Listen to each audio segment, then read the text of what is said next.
This is Fred. To Tim Fulton, he's not just a walking buddy, but a crutch in times of need. I fall down from time to time.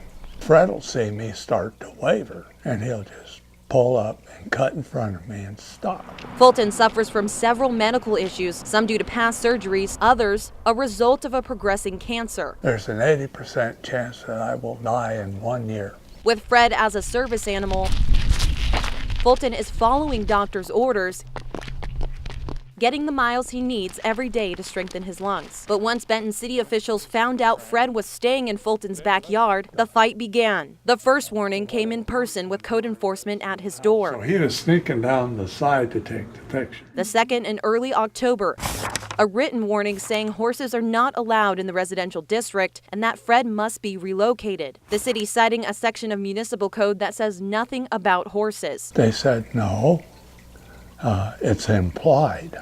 That's why you can't read it. 2 weeks later, Fulton issued this $100 fine for failing to relocate Fred. I'm dying of cancer. All I want to do is be able to walk down to where I pasture my horse and ride my horse until I die. Is that really that much to ask? It's not, according to a disability rights lawyer. It's totally legitimate to use a miniature horse, especially in a more rural area.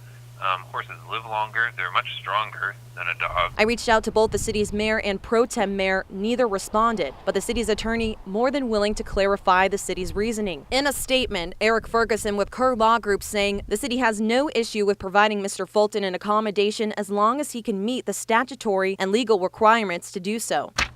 Fulton saying he has provided the city with 2 separate doctor's notes. In his statement, Ferguson saying that the notes were not from doctors, but rather a physician's assistant saying Fred provides a calming effect, and a nurse saying that Fulton said the horse can provide certain functions.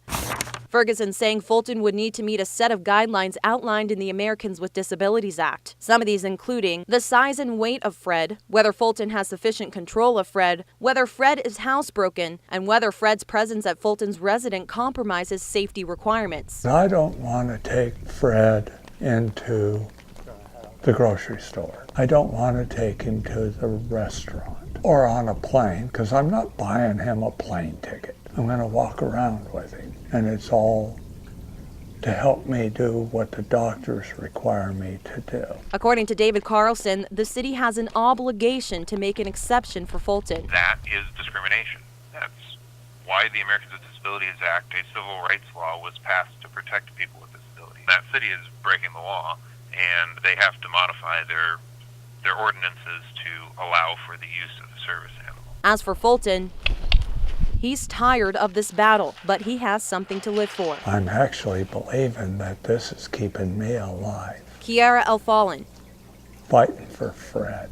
Cap KVU Local News.